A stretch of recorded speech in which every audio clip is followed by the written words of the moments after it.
Welcome to Creepin' It Real. I am Judah. Let's talk about the Belgian-French horror film from 1988 known as Rabid Grannies. Now, right off the bat, I want to start nitpicking. This is called Rabid Grannies, and for me, the word granny refers to grandmas. But when I started watching this movie, there are no grandmas to be seen. They are just elderly aunts.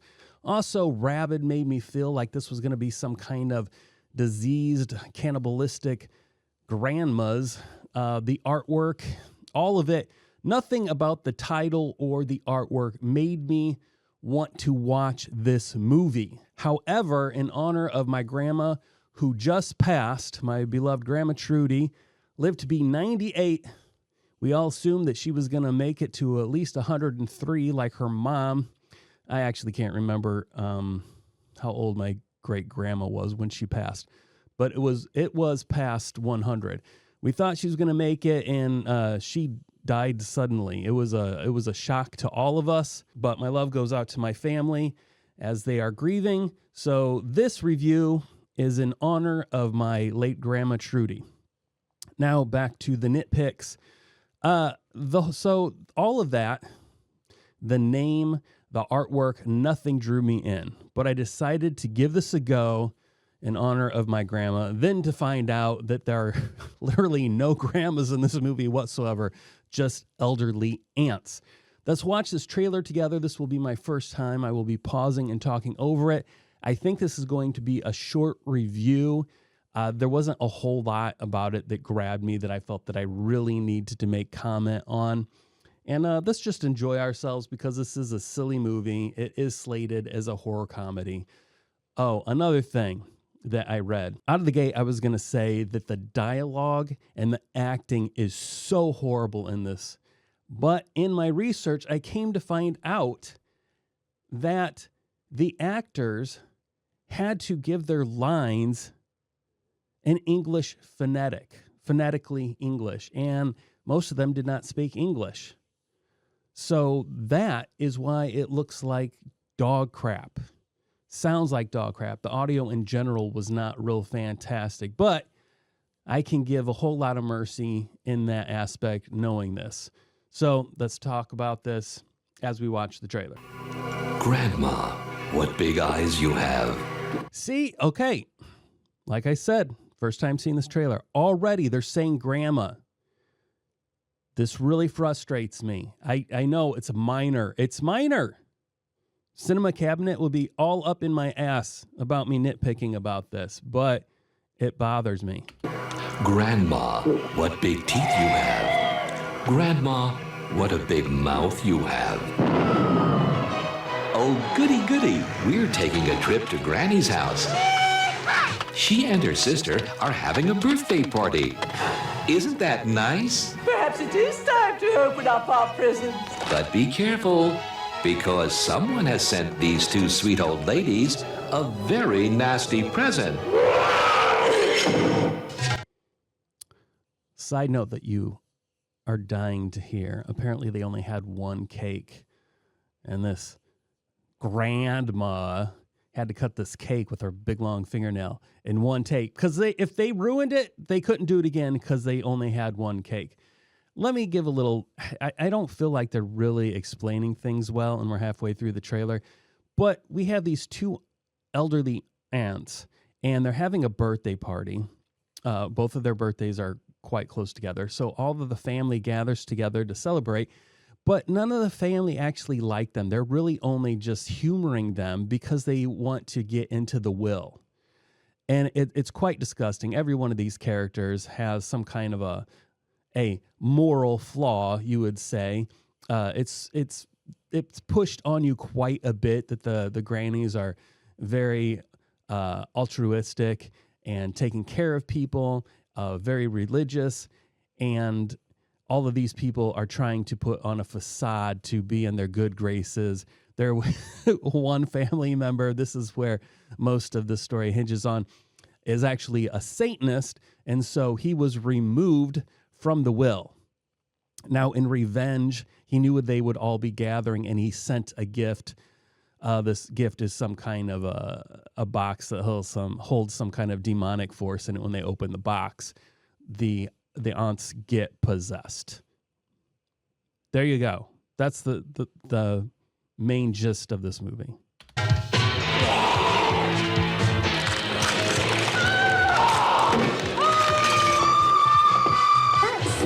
Okay, so that scene right there where you saw the woman's mouth cracking open and that arm reaching across and grabbing that woman and dragging her, this is also what got me interested. Like I said, I wanted nothing to do with this movie. It seemed totally something that I would not care about. But on Instagram, somebody had posted just that little snippet of the woman's mouth cracking open, the sharp teeth and the hand reaching across and grabbing this woman forward. And that grabbed me. I was like, what is this movie? I got to see this movie. And then I read the information. I was like, Rabid Grannies. I was like, okay, maybe this movie does have something I want to see and isn't exactly what I expected. So there we go. And now, these grannies have gone berserk. So you better not eat your chicken soup. Sorry guys, did not know this was a Red Band trailer. Gonna have to take care of that. At least they're enjoying themselves this year. Apparently that painting was, what would you call it? They commissioned somebody. Commission is a little strong because he did it for free. But that's a copy of a legitimate painting that they had recreated so that this person could jump through this. Rabid Grannies. They don't exist.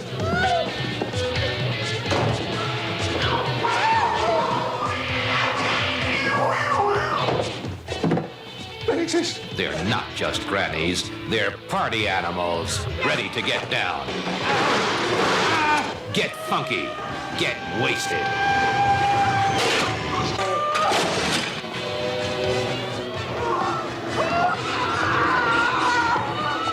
Rabid Grannies. Grannies serving up something special for dinner. You. Rabid Grannies from TROMA. This was not... Let me take these off. Like, the audio is bad. Not the greatest cinematography, but I did enjoy watching this. It was an absurd... As far as it being a comedy, I wouldn't say that there was anything comical about it other than the absurdity.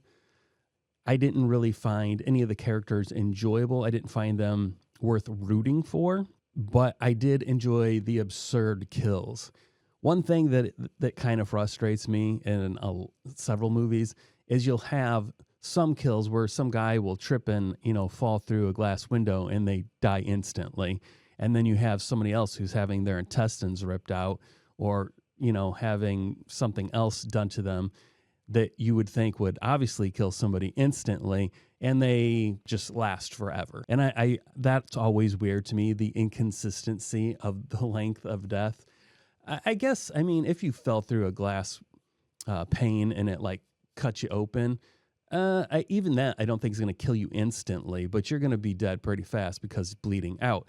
And I guess potentially having your intestines ripped out wouldn't kill you quickly either. So maybe my argument is moot and I should just shut up. That was something that kind of stood out to me, like the inconsistency and length of death. As goofy as things were, there were some kills that were quite dark and sadistic, which shocked me. Quite shocking, some of these. There was a little girl who had her legs cut off and fed to a dog. That was the first time I was like, oh, wow, they really went dark and icky with that kill. And then there was another one where a fat dude got stuck and he was trying to escape and he got stuck in a window, and the grannies came and basically flayed his legs, peeled up his skin, and it was a very slow and grotesque death.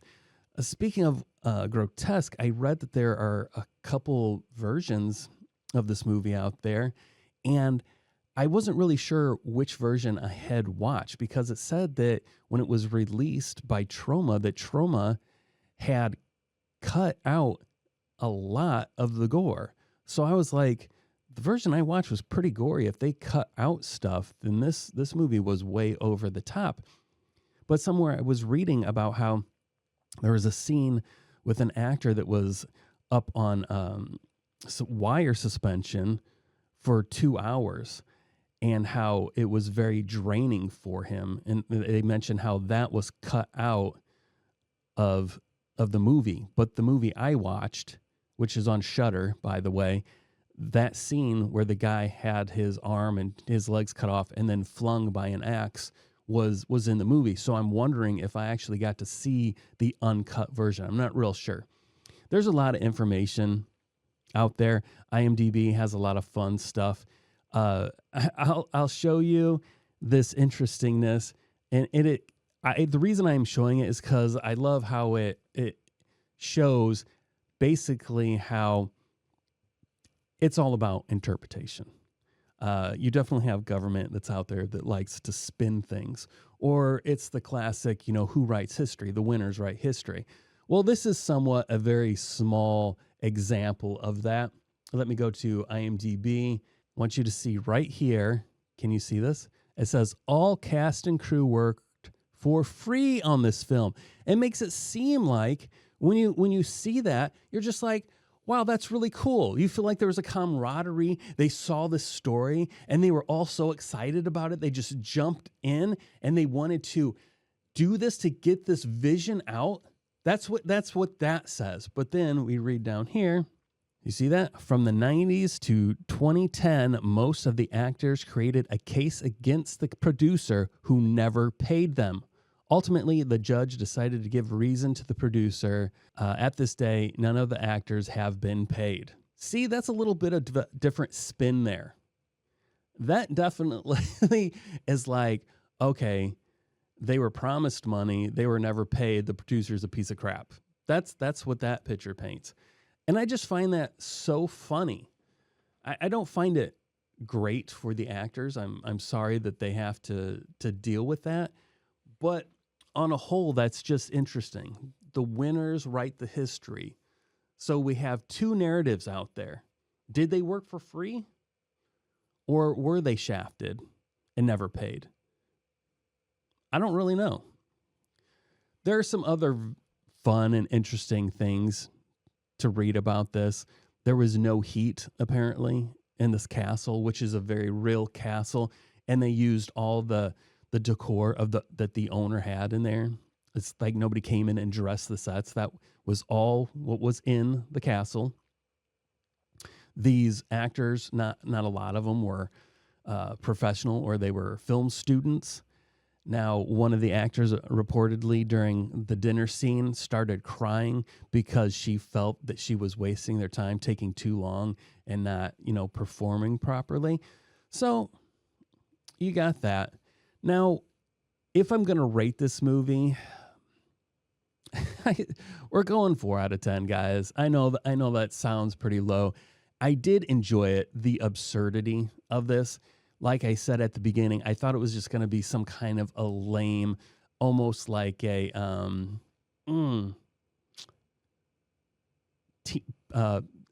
Sweeney Todd. I almost said Teeny Swad. Sweeney Todd kind of a story where, it's basically just these grannies who are killing people, making them into cakes and giving them, to their family. That's where I felt this was going to go, and where it's going to go. And I had no interest in seeing that.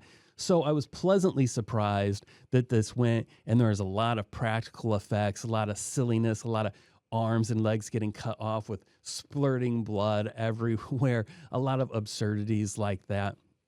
So I did enjoy that. There definitely was an enjoyment level. This is going to go in one of those so bad that it's good movies, but this is only for people who enjoy that kind of, mystery science theater or riff track type thing, where you're there for the absurdity, you're there for the bad. If you're looking for something that's a genuinely scary kind of movie, this is not for you. However, as a child, my gosh, this movie would terrify you. I mean, it there were some scenes where I was like, this would be terrifying as a child.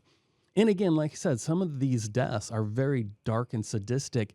I mentioned too, there's this other one where there's this priest, which gets very mentally sadistic. These two demon grannies, aunts, corner this priest who's a nephew, and they hand him a gun. And one of the demonic aunts is like, here's a gun. I'll let you kill yourself. You can have a quick escape. And then the other aunt is like, yeah, but if you do that, you know what happens to people who commit suicide, because this is a Catholic priest. And for those of you who don't know, committing suicide in the Catholic, religion is an immediate, you go to hell kind of a situation. So they are basically saying to him, here, you can take an easy way out, kill yourself. You won't have any pain, but you're going to go to hell.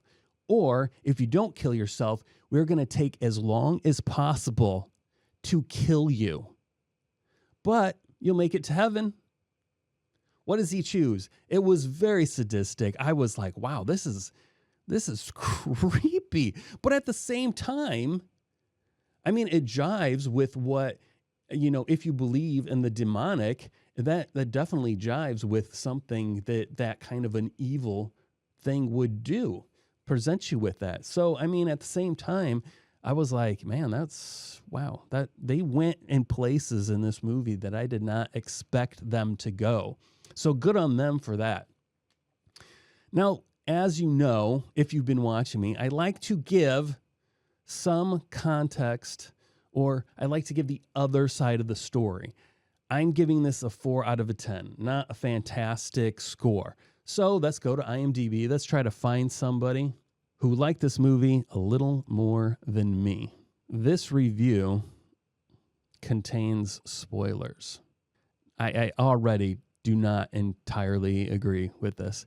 The cinematography and colorist tint I see as a very praiseworthy, as it sets the mood very accurately.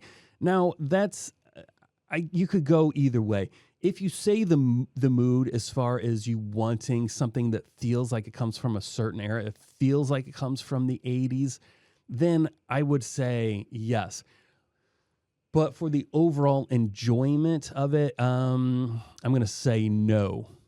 If the colors hadn't been alternated between orangish indoor and calmer scenes and bluish outdoor and darker scenes, I feel the mood of the movie wouldn't have been conveyed quite so well. The filming location, Ngulmuster Castle, was a stellar choice. I'm not gonna poo on that.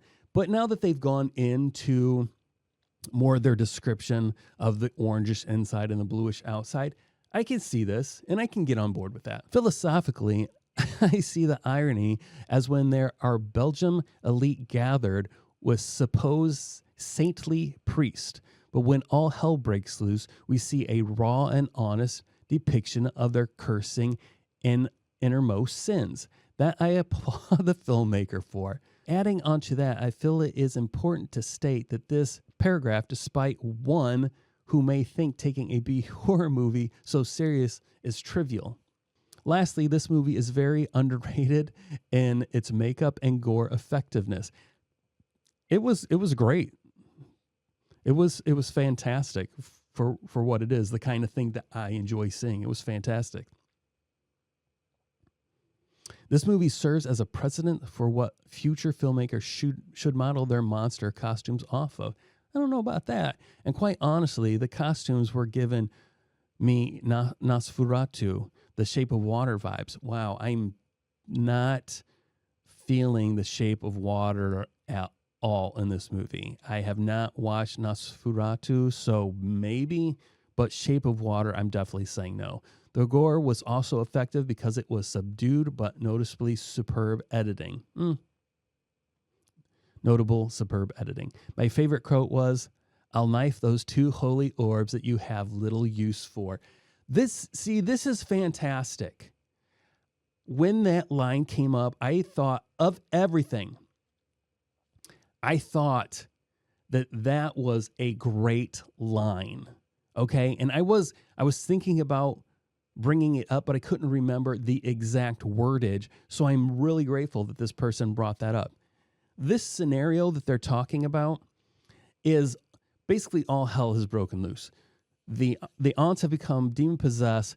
They kill one person at the table. Then everybody freaks out and scatters and they run. And they're running to different rooms and they're locking themselves in. There is one family that have 2 young children. Well, during the time of all hell breaking loose, the little girl says to her mom, Mom, I have to go to the bathroom. So she leaves to go to the bathroom, unaware of everything that has occurred. Okay? So she's still in the bathroom. But because of all this, the mom has freaked out. She has grabbed her son. They're locked in a room with this priest and 2 other people. And then she's like, oh my gosh, I can't believe I forgot my daughter. She's in the bathroom. I have to go get her. Well, the priest is freaking out and being an a-hole. And he's like, no, I can't allow you to open that door. You open that door, they're going to get in here. Well, the mom, she grabs a letter opener and she basically jabs it, in his sack. And she says, I'll knife those 2 little holy orbs that you have little use for. And I thought that was so great. I was, like I said, that of all the dialogue, I was like, wow, that was fantastic. That's like that mom, that mama bear that's like, get out of my way or I will kill you to go protect my children. That to me, out of this whole movie was like fantastic. That mom was ready to go out, take this asshole out of the way and put her life in danger to go save her daughter. Now, sadly, in the end, that mom does survive. The daughter does not. But the mom also goes insane. I should have said a long time ago, spoiler warnings. My apology. So we have given you the review of someone who loves it. Me, I gave it a 4. Now let's give you a 0 out of 10. This is from Butch Ass. Butch Ass did not like this movie. I love this. Bad horror movie. In case you weren't sure where he landed on this, bad horror movie. One of the worst horror movies that I had the pleasure to see. Well, at least he said pleasure. Everything in this film is terrible, from the actors to the director. Even the special effects are horrible and terrifying. Well, I mean, yeah, they're bad, but I liked them. The acting is porno-like. Oh my gosh. I'm not sure on that. And the cover doesn't match with the film itself. Thank you. We agree there. Well, I have 3 words for this flick. 1, ridiculous. 2, stupid. 3, incoherent. 0 out of 10. If you like this film, I recommend Amityville 4, Exorcist 3, I don't know the rest of Return of the Living Dead 2, and The Blob. I skipped that one because I didn't. Tu Mulo Vivo. I don't know. Is that, you guys know that one? There we go. I'm going to land fully on, you should watch this movie, even though I'm giving it a 4 out of 10. This movie is so ridiculous. You need to see it. Now, if you love this kind of stuff, you need to embrace it fully. But if you are one of these like hoity-toity people who only like, I like to call them the hipster kind of horror, like this skin-em-a-rink BS, this is not for you. This is not for you. This would probably, even though I hate Terrifier, and I think Terrifier is dog trash, and I literally have a difficult, if I was forced to watch either Terrifier again or Skin-em-a-Rink, I'm kind of like, oh my gosh, I don't know. Give me a bullet, because both of these movies, that franchise, the Terrifier franchise, is dog crap in my opinion. God bless all of you who like it. I'm glad you have something that you can enjoy, okay? I'm not here to tear you down. If you like certain movies, good for you. I'm glad you like these movies, okay? I just don't. We can all live together. It's not a big deal. It's not important. Now, I think it could appeal to the Terrifier group. It's definitely not going to appeal to the Skin-em-a-Rink group, but it definitely, like Evil Dead kind of people would like this. People who like Troll 2 probably would like this. But if you are you need something that is really scary and really has thought-provoking things in it, I don't think this is for you unless you lean more towards seeing it the way that guy that gave it like a freaking 10 out of 10, you know, saying that it was very deep. And, you know, just because it's a B movie doesn't mean that it can't have subject matters that really touch your soul. Anyway, that was Rabid Grannies 1988. Another shout out to my beloved Grandma Trudy, who just passed. Thank you all for watching. If you have suggestions for movies you'd like me to check out, please leave them. I love engaging with you. Even if you think that I'm full of BS and you hate me and you have to give me a thumbs down, you go ahead and do that. You do whatever makes you feel better, whatever makes you feel superior, you know. But I would say that if you disagree on something, leave a comment. Then we can at least talk, and it's just not some lame bitch ass move to do a run by thumbs down and scattle out. Just come on, let's communicate. Let's figure out what it is. Now, if it's because you think my face and voice is dumb, it is, and there's nothing I can do about it. Sorry. So thanks for watching. I'm Judah, and I will catch you next time.